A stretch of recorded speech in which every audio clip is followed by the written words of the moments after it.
করে বুঝবেন মৃত্যুটা ভালো হলো।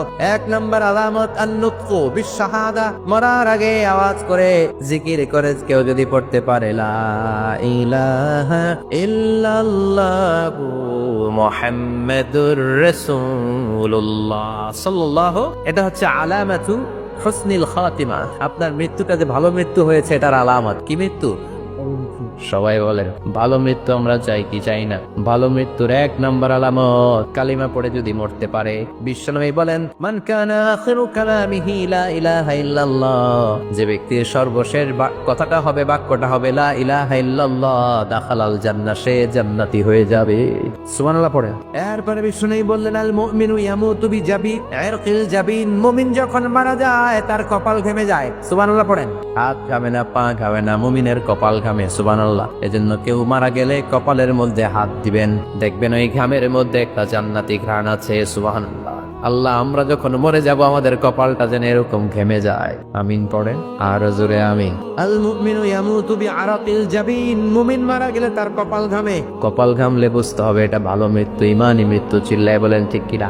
এরপরে বিশ্বনবী বললেন ফি লাইলাতিল জুমা, জুমার রাতে যদি মরে, আও ফি শাহরি রমাদান, কিংবা রমজান মাসে যদি মরে, আও ফি সাফারিল হজ, কিংবা হজের সফরে যদি মরে। বাংলার জমিন থেকে অনেক হাজিরা হজ করতে যায়, অনেকে ওইখানে যে আরাফাতের ময়দানেও মারা যায়, এরকম হাজি আছে না নাই? খুশনসিব, এটা খুশনসিব। আলহামদুলিল্লাহ পড়ে।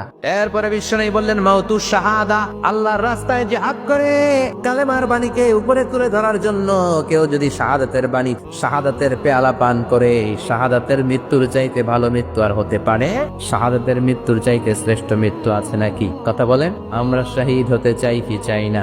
শাহাদাতের তামান্না যেই মুমিনের অন্তর নাই, অন্তরের ভেতরে নাই, ওই লোক কি মুমিন হতে পারে নাকি? মান সাআলাল্লাহ শাহাদা, বিশ্বনবী ফরমান যে ব্যক্তি আল্লাহর কাছে শাহাদাতের মৃত্যু চায়, বাল্লাগাহুল্লাহু মানাজিলাশ শুহাদা ওয়া ইন মাতা আলা ফিরাশিহি, কেউ যদি আল্লাহর কাছে শাহাদাত অন্তর থেকে কামনা করে, রব্বুল আলামিন ওই ব্যক্তিকে শাহাদাতের মর্যাদায় নিয়ে যাবেন, যদিও সে বিছানায় পড়ে পড়ে মারা যায়। বিছানায় পড়ে মারা গেছেন, কিন্তু অন্তরে কামনা ছিল আল্লাহ আমার তুমি শাহিদ হিসেবে কবুল করো। শাহিদদের কাতারে আপনারা দাঁড় করায় দিবে কে?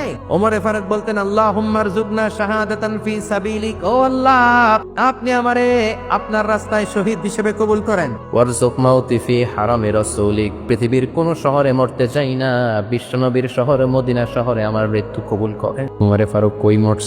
কথা কম। ফজরের জামাতে ইমামতি করতে গিয়েছেন মাওলাল মুগীরা আবু লুলু আল মাজুসি, মাওলাল মুগীরার আঘাতে অ্যাসাসিনেটেড বাই মুগীরা, স্টেপিং করেছে। এখানে 3টা আঘাত করেছে, একটা এখানে, একটা পাজরে, একটা নাভির মধ্যে। নাভি কেটে 2 ভাগ। ওনাকে খাবার দেয়া হলো নাবিজ, দুধ মাখানো নাবিজ। ওই নাবিজের দুধ নাভি দিয়ে বের হয়ে যায়। উনি বললেন কে মেরেছে আমাকে?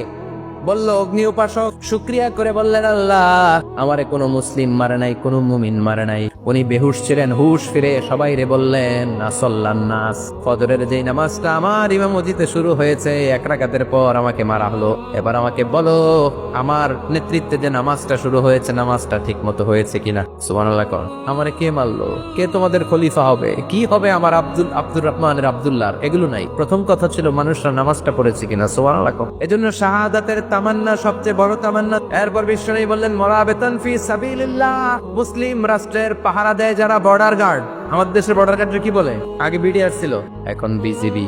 আমার বিজিবির ভাইয়েরা না খেয়ে না পড়ে শীতের রাতে দেশ পাহারা দেয়। বিএসএফ এর গুলিতে যদি মারা যায় এটা শহীদ। সুবহানাল্লাহ। এর চেয়ে শ্রেষ্ঠ মৃত্যু আর হতে পারে? এরপর আল মাউতু আলা আমালিন সালেহ, কোন ভালো কাজের উপর মরণ। নামাজে সেজদা দিয়েছে, সেজদা অবস্থায় অনেকে চলে যায়, এরকম আছে না নাই? তাহাজ্জুদের জায়নামাজে যেন আমাদের মরণ হয়, পড়ে না আমিন। রোজা অবস্থায় মারা যাওয়া, নেক আমল অবস্থায় মারা যাওয়া, এগুলো হচ্ছে আলামাত হুসনিল খাতিমা। আপনার শেষটা, বিদায়টা, মৃত্যুটা যে ভালো হয়েছে তার আলামত। আল্লাহ এই যে কথাগুলো বললাম, শ্রেষ্ঠ মৃত্যু, আমাদের মৃত্যুগুলো ওই রকম করে দিও। চিৎকার করে পড়ে না, আওয়াজ করে পড়ে না আমিন।